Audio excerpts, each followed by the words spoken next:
Hello everyone, we're back to Lemon Code 21. In this session, we'll learn the Golang modules. This video is just a sharing of how we use Golang modules, and hopefully it can help you too. Let's get started. Here's the agenda we'll cover while learning Golang modules. Before there were Go modules. When we create an application, we usually use libraries or dependencies from other projects. Before Go modules existed, dependency management was very difficult to do in Golang. Usually we will copy all the source code of libraries or other dependencies to our project. This makes our project become bloated because it is full of other people's libraries. Or usually we will save other people's libraries in the Go path directory. But this will be difficult if it turns out that several applications need the same library in different versions. Go modules were introduced in Golang 1.11 and 1.12. With Go modules, we can create projects easily and dependency management is very easy. Create module. To create a new module, we can use the command go mod init module name. Golang will automatically create a Go mod file which contains information on the module name and also the version of Golang that we are using.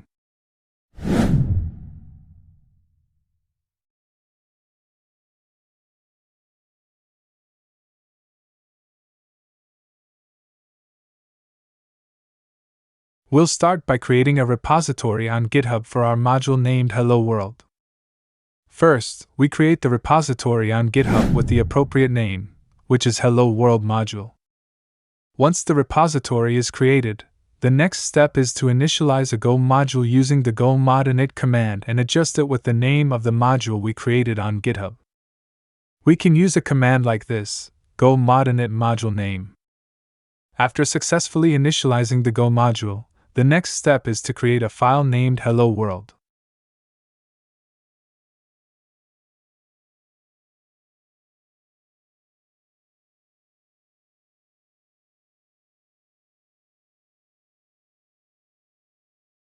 Go within the module. In this file, we'll define a function called Hello World that prints Hello World to the console.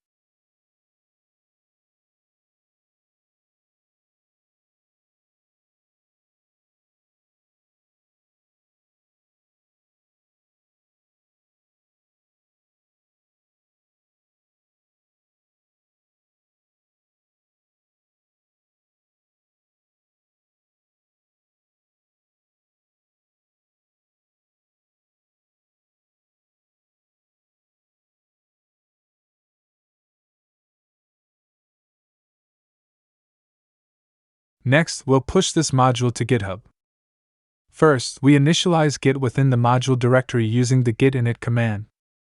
Then, we add the GitHub remote with git remote add origin. After that, we add all the changes with git add. Commit with an appropriate message, and finally, push to GitHub using git push origin master. Once the module is successfully pushed to GitHub, we'll release the code using git tags.